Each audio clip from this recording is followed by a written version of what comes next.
Hello friends, matrices या chapter मध्ये inverse of matrix हा पॉइंट आपण स्टडी करतोय.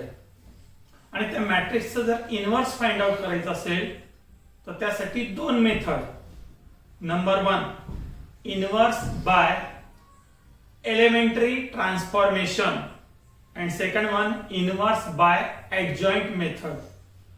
त्यातली जी फर्स्ट मेथड आहे to find the inverse by elementary transformation, त्यावरचं काल एक एक्झाम्पल सॉल्व्ह केलं आपण, पण तो होता 2x2 मॅट्रिक्स आणि ते सॉल्व्ह करण्यासाठी आपण रो ट्रान्सफॉर्मेशन ही मेथड यूज केली. आज नेक्स्ट जे एक्झाम्पल आहे आपल्याला ते काय करायचंय, सॉल्व्ह करायचं. बघू आपण कोणतं एक्झाम्पल आहे ते. एक्झाम्पल असं दिलंय, find the inverse of A is equal to एक मॅट्रिक्स दिलाय by using elementary row transformation. इथे सुद्धा आपण रो ट्रान्सफॉर्मेशन हीच मेथड काय करणार आहोत, यूज करणार आहोत. आता हा जो मॅट्रिक्स दिलाय त्या मॅट्रिक्स मध्ये टोटल किती एलिमेंट्स आहे, 9 एलिमेंट. हा आहे 3x3 मॅट्रिक्स. आणि कुठलाही 3x3 जो मॅट्रिक्स, त्या मॅट्रिक्सचा जनरल फॉर्म काल सांगितलं होता, त्याचा जनरल फॉर्म असणार आहे A11 A12 A13 A21 A22 A23 A31 A32 A33. आणि इनव्हर्स फाइंड आउट करताना त्या ज्या स्टेप होत्या त्या स्टेप मध्ये पहिल्या स्टेप मध्ये हा जो A11 हा किती रिड्यूस करायचा, तो 1 मध्ये रिड्यूस करायचा. नेक्स्ट स्टेप मध्ये ह्याच्या दोन व्हॅल्यू आहेत त्या 0 मध्ये काय करायच्या, रिड्यूस करायच्या. पुढचे जे स्टेप होत्या त्यामध्ये हा 1 फॉर्म करायचा, नंतर हे 0 तयार करायचे. नेक्स्ट स्टेप मध्ये हा 1 आणि हे 0. पण या स्टेपचं जी ऑर्डर आहे ती ऑर्डर लक्षात येण्यासाठी त्याच मॅट्रिक्स मध्ये मी काही नंबर्स देतो. ऑर्डर म्हणजे फर्स्ट जे रिड्यूस करायचंय ती ही स्टेप आहे नंबर 1. इथे ही असेल नंबर 2, ही असेल नंबर 3. नंतर हा 1 करायचा, ही असेल स्टेप नंबर 4, ही असेल स्टेप नंबर 5. त्याला 0 करायचं, ही असेल स्टेप नंबर 6. याला 1 करायचं, ही असेल स्टेप नंबर 7. आणि या असतील स्टेप नंबर 8 आणि स्टेप नंबर 9. या 9 स्टेप ज्यावेळेस आपण अप्लाय करू, फायनल फॉर्म त्याचा मिळाला पाहिजे 1 0 0 0 1 0 0 0 1. आणि हा जो असेल याला आपण म्हणतो इनव्हर्स. त्या अगोदर तो इनव्हर्स एक्झिस्ट होतो का नाही हे पण आपल्याला डिसाइड करावं लागतं. त्याचा काय फाइंड आउट करावा लागतो, डिटर्मिनंट. आणि त्या डिटर्मिनंटची व्हॅल्यू कशी पाहिजे, नॉन झिरो. नॉन झिरो असेल तरच इनव्हर्स तिथे काय होतो, एक्झिस्ट होतो. आता या प्रॉब्लेमचं आपण सोल्युशन घेऊ. या स्टेप लक्षात ठेवा तुम्ही. सोल्युशन घेतोय आता.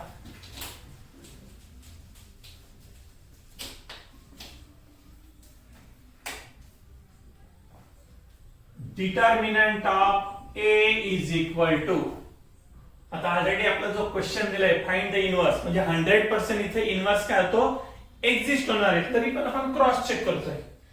डिटर्मिनंट ऑफ A रूल्स माहिती आपल्याला की फर्स्ट एलिमेंट घेतला हॉरिझॉन्टल व्हर्टिकल लाईन, त्या कन्सिडर करून ते जे मायनर्स आहे त्या मायनर्सचा काय घ्यायचं आपल्याला, cross product. So 3 in bracket यांचा जर क्रॉस प्रोडक्ट घेतला 5 into 1 5 minus 4 5 minus 4 किती आला तो 1 प्लस 2 हा 2 घेतला cross multiplication 2 into 2 4 minus 5 4 minus 5 किती तो -1 प्लस नेक्स्ट एलिमेंट घेतला 6 इन ब्रॅकेट हा एलिमेंट जर घेतला इथे तर 2 into 1 2 minus 2 किती झाला तो 0 is equal to 3 2 minus 1 minus 2 plus 0. 3 minus 2 is equal to 1.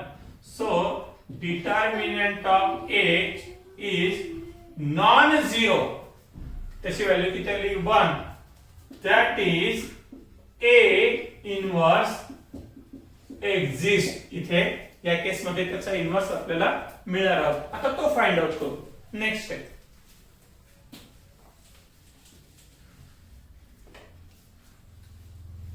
Row transformation या मेथडने जर इन्व्हर्स फाइंड आउट करायचं असेल तर त्याचं इक्वेशन आहे ते काय इक्वेशन त्याचं A into A inverse is equal to I. A म्हणजे गिवन मॅट्रिक्स. A inverse जो फाइंड आउट करायचा. I युनिट मॅट्रिक्स और आयडेंटिटी मॅट्रिक्स. आता त्या व्हॅल्यू इथे पुट करून घेतो. A 3 2 6 1 1 2 2 2 5 into A inverse is equal to कुठला मॅट्रिक्स आता हा आयडेंटिटी मॅट्रिक्स 1 0 0 0 1 0 0 0 1. आता हे जे इक्वेशन या इक्वेशनला आपल्याला काय करायचं रिड्यूस करायचं. त्या रिड्यूस करण्याच्या ज्या स्टेप आहे त्यामध्ये पहिल्या स्टेप मध्ये हा जो फर्स्ट इथला एलिमेंट आहे त्याची व्हॅल्यू आपल्याला किती रिड्यूस करायची रिड्यूस टू 1. आणि हे रिड्यूस करताना ओनली रो ट्रान्सफॉर्मेशन आपण काय करणार आहोत यूज करणार आहोत. हा स्टुडंट टू स्टुडंट प्रत्येकाच्या ज्या स्टेप्स आहेत त्या कशा असू शकतील डिफरंट असू शकतील पण जे फायनल आन्सर आहे ते कसं असणार आहे सेम. काही विद्यार्थी काय करतील R1 आणि R2 यांना जर इंटरचेंज केलं तर डायरेक्टली आपल्याला काय मिळू शकतो इथे फर्स्ट एलिमेंट त्याची व्हॅल्यू 1. और काही विद्यार्थी असं पण करू शकतील की हा 3 आहे हा किती आहे 2. तर फर्स्ट रो मधून हा जो रो हा मायनस केला तरी पण याची व्हॅल्यू किती मिळू शकते 1. वेगवेगळ्या पद्धतीने तुम्ही जे एलिमेंट आहे आणि त्या एलिमेंटला त्या फॉर्मॅट मध्ये काय करू शकता रिड्यूस करू शकता. मी पहिली स्टेप इथे यूज करतो. ती स्टेप असणार आहे माझी R1 reduce to R1 minus R3. हा जो फर्स्ट रो हा जो थर्ड रो फर्स्ट रोच्या त्या एलिमेंट मधून थर्ड रोचे एलिमेंट काय करणार मायनस करणार. बाकीचे जे दोन रोज ते कसे राहतील ऍज इट इज. हे ट्रान्सफॉर्मेशन. सेकंड आणि थर्ड रो ते मांडून घेऊ आपण. 1 1 2 2 2 5 आणि हे ट्रान्सफॉर्मेशन. 3 मायनस 2 किती मिळाला 1. 2 मायनस 2 किती मिळाला तो 0 आणि 6 मायनस 5 किती मिळाला तो 1 into A inverse is equal to. आता जी काही ऍक्शन ट्रान्सफॉर्मेशनची ऍक्शन आपण LHS लेफ्ट साइडला तीच ऍक्शन आपल्याला कुठे करायची त्या राईट साइडला. राईट साइडला पण सेम ऍक्शन करू आता. म्हणजे सेकंड आणि third row as it is 0 1 0 0 0 1. या फर्स्ट रो मधून ह्या थर्ड रो चे एलिमेंट काय करू मायनस. सो 1 मायनस 0 की त्याला 1 0 मायनस 0 0 0 मायनस 1 की त्याला तो मायनस 1. ट्रान्सफॉर्मेशनच्या पहिल्या स्टेप मध्ये इथे व्हॅल्यू किती मिळवली आपण 1. आता नेक्स्ट स्टेप मध्ये हा जो 1 आहे हा किती झाला पाहिजे 0 झाला पाहिजे. कसं करता येईल. हा जो सेकंड रो त्या सेकंड रो मधून फर्स्ट रो काय करू आपण मायनस. हे ट्रान्सफॉर्मेशन आहे. ट्रान्सफॉर्मेशन काय R2 transform to R2 minus R1 करतो ते ट्रान्सफॉर्मेशन. फर्स्ट रो 1 0 1 आणि थर्ड रो 2 2 5 या रोचा आता ट्रान्सफॉर्मेशन करतोय. मायनस करा 1 मायनस 1 की त्याला तो 0 1 मायनस 0 त्याला तो 1 आणि 2 minus 1 1 into A inverse is equal to ती सेम ऍक्शन या मॅट्रिक्स वर सुद्धा आपल्याला करावं लागणार आहे. फर्स्ट रो 1 0 मायनस 1 हा थर्ड रो लिहितोय 0 0 1 आणि आता हे R2 जरा मायनस करणार 0 minus 1 minus 1 1 minus 0 1 0 minus minus 1 it become plus 1 आता हा 1 मिळाला हा 0 मिळाला आता हा जो 2 एलिमेंट आहे हा नंबर आहे याला 0 मध्ये काय करायचं आपल्याला रिड्यूस करायचं कसं करता येईल ओन्ली रो ट्रान्सफॉर्मेशन हा 2 याचे जर आपण 2 टाइम्स घेतले तर हा होणार 2 आणि तो इथून काय करू आपण मायनस करू म्हणजे ट्रान्सफॉर्मेशन होणार आहे R3 transform to R3 minus 2 times R1 के ट्रांसफॉर्मेशन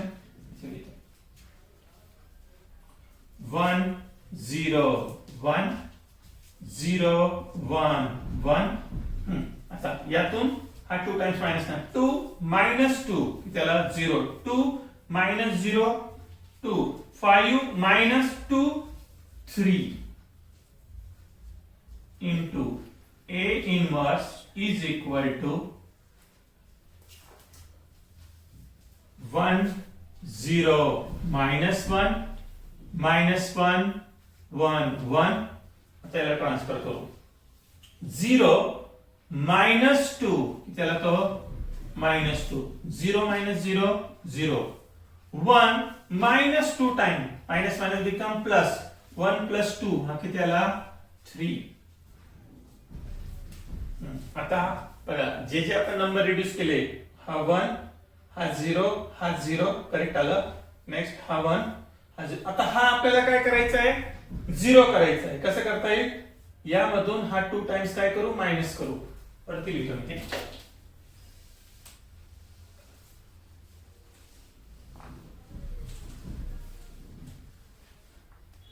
मग ऍक्शन काय करणार आपण आपल्याला हा काय करायचा आहे थर्ड रो त्याचा हा एलिमेंट 0 करायचा आहे तर ऍक्शन होणार आहे R3 transfer to R3 minus 2 times R2 2 times R2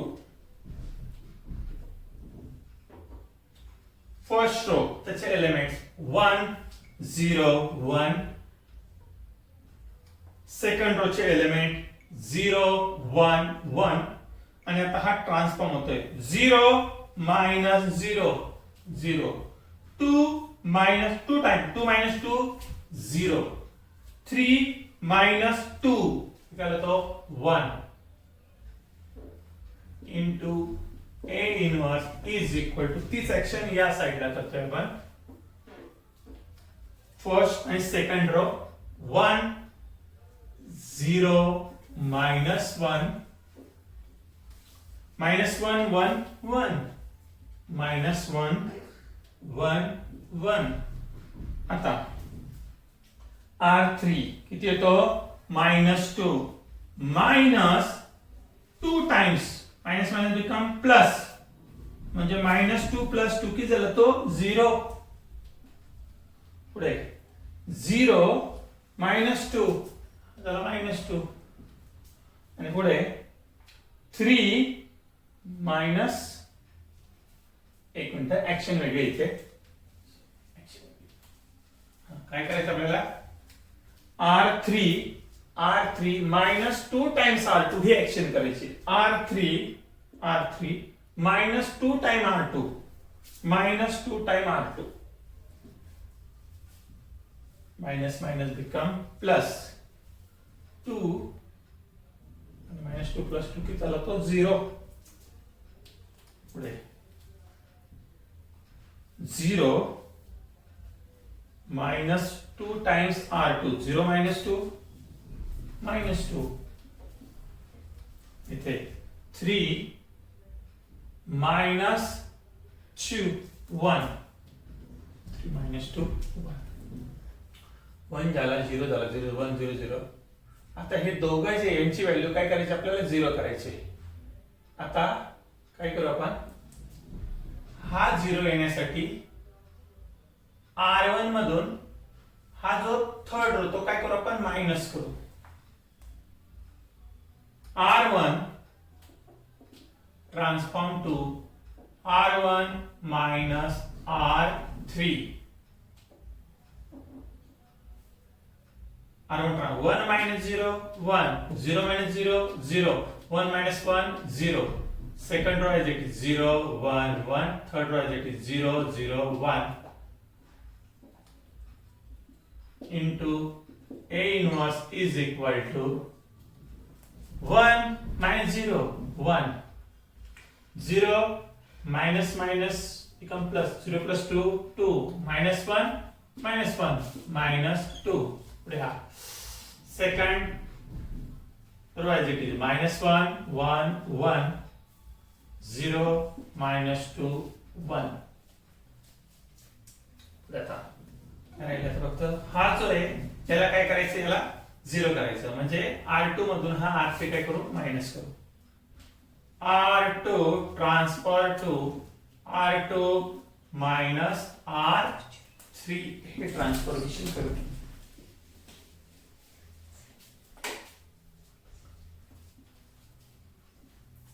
one 0 0, 0 minus 0 0, 1 minus 0 1, 1 minus 1 0, and third row as it is 0 0 1 into A inverse is equal to, in bracket, first row as it is 1 2 minus 2, minus 1 minus 0 minus 1 1, minus minus become plus, 1 plus 2 3.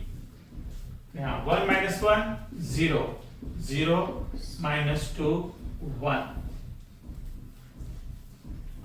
आता तो जो original matrix आहे तो reduce करत करत आपण कुठल्या matrix पर्यंत आलो, 1 0 0 0 1 0 0 0 1. एकदा या फॉर्मॅट मध्ये आलो की राईट साइडला असणारा जो मॅट्रिक्स आहे तो काय असतो, ओरिजिनल मॅट्रिक्सचा इनव्हर्स. सो इनव्हर्स ही त्याची काय आली, व्हॅल्यू, हे आलं त्याचं आन्सर. याच पद्धतीने तो जो मॅट्रिक्स आहे त्या मॅट्रिक्सचा इनव्हर्स फाइंड आउट करण्याची जी सेकंड मेथड आहे ती आहे एलिमेंटरी ट्रान्सफॉर्मेशन. पण त्यामध्ये रो न यूज करता आपण काय यूज करणार आहोत, कॉलम यूज करणार आहोत. पण ही सर्व माहिती पुढच्या व्हिडिओमध्ये आपण कव्हर करू. थँक्यू.